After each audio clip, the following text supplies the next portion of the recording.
Bueno, hoy les voy a hablar sobre la metalurgia. Y tú te debes de estar preguntando, ¿qué es la metalurgia? La metalurgia es la ciencia que se encarga de la extracción de los metales de sus fuentes naturales y adaptarlos para usos prácticos, o sea, hace la producción.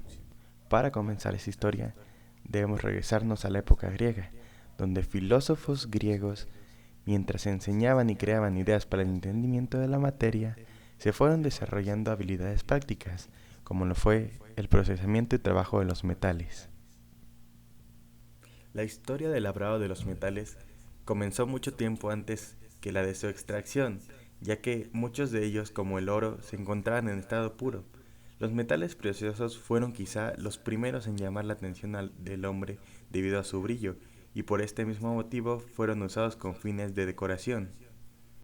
La función accidental de minerales mixtos como el cobre y el estaño trajo con nuevo una novedad, la Edad del Bronce.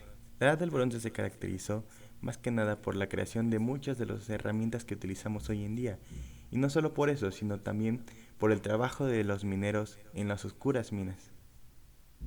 La Edad del Hierro fue una época que se postergó demasiado tiempo, esto debido a que los primeros descubrimientos de hierro en la Tierra no generaron ningún interés ni investigación. Fue hasta el 1200, con la destrucción del imperio hitita, que se desperdigó a los herreros, y el primer hierro fundido no se obtuvo sino hasta la Edad Media con la introducción de los altos hornos. Las condiciones para esta época no habían cambiado demasiado, ya que los prisioneros de guerra eran quienes tenían que trabajar en la mina, aún así corriendo el peligro de perder la vida. Una de las mayores aportaciones de esta época fue el uso de la rueda de Arquímedes para drenar las minas. Mientras tanto, en el 400 después de Cristo, españoles crean la forja la catalana. Mucho tiempo después, en Overstockstall, se llevó a cabo el descubrimiento de un laboratorio donde realizaban el ensayo del fuego. Esto pudo dar el inicio a la metalurgia como lo conocemos hoy en día.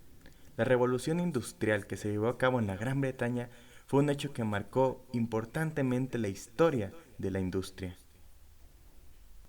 donde la creación del horno de coque, así como los grandes yacimientos de coque que tenía la Gran Bretaña, hicieron que esta nación se posicionara como el número uno en la producción de acero y su economía prosperara de una manera amplia.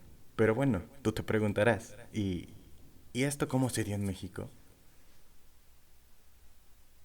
Para poder comprender esto mejor, debemos transportarnos a la época prehispánica.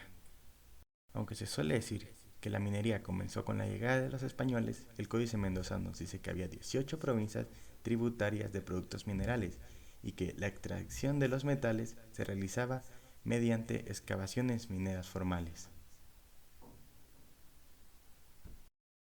Una prueba de ello es que ya realizaban el proceso de torrefacción, un método empleado durante todo el mundo hasta antes de la introducción de la pólvora. La minería fue la actividad económica que más auge tuvo durante la colonia española. Esto debido a que quien quisiera poner una mina solamente debía aportar una quinta parte a la corona, lo que provocó que muchas personas se desplazaran hacia Guanajuato, Zacatecas, Fresnillo, San Luis Potosí y Pachuca. Fue en 1522 cuando Bartolomé de Medina utiliza la amalgación para la extracción de la plata en un método llamado el beneficio de patio.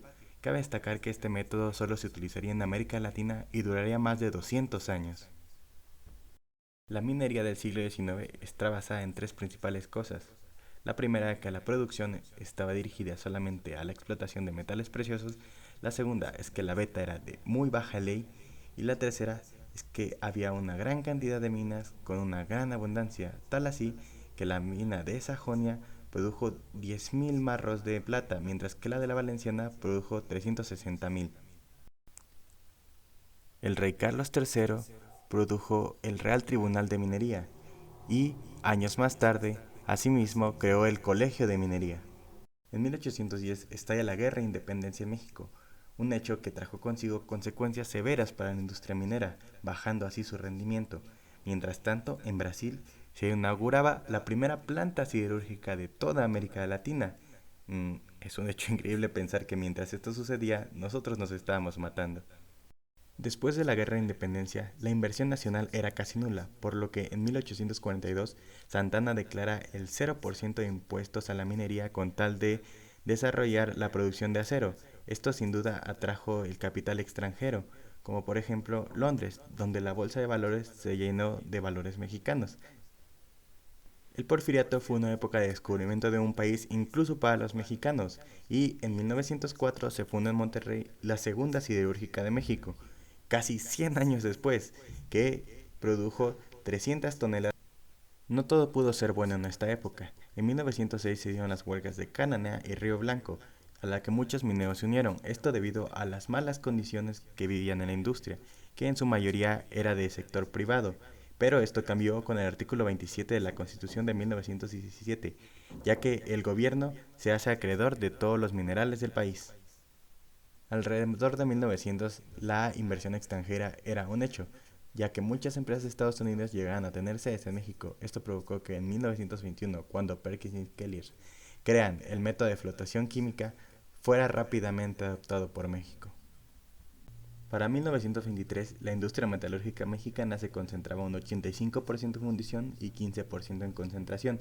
50 años después, esto cambiaría, sería un 15% de fundición y 85% de concentración, lo que le diría adiós a las empresas estadounidenses.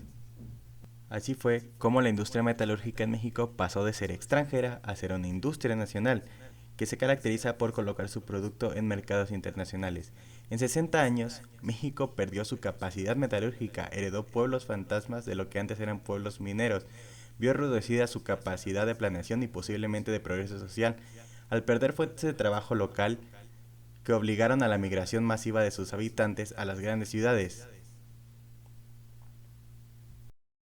Minería y metalurgia en el México actual. En 1993, Carlos Salinas de Gortari promulgó la ley minera, que lo único que logró fue hacer que la industria se ralentizara y se promoviera el sector privado.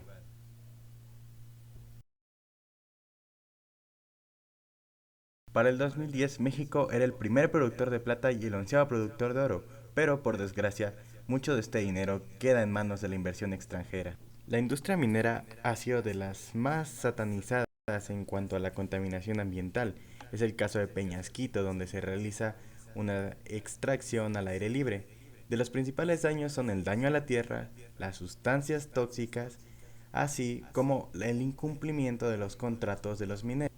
En abril del 2008, la Cámara de Diputados, con la mayoría de los votos a favor, aprobó un impuesto del 5% a la minería, de lo cual el 30% sería el Fondo Federal y el 70% a los estados y pueblos mineros. Sin embargo, la reforma hacendaria realizó cambios, provocando que el 50% se fuera al Fondo Federal y el 50% a los estados y pueblos mineros.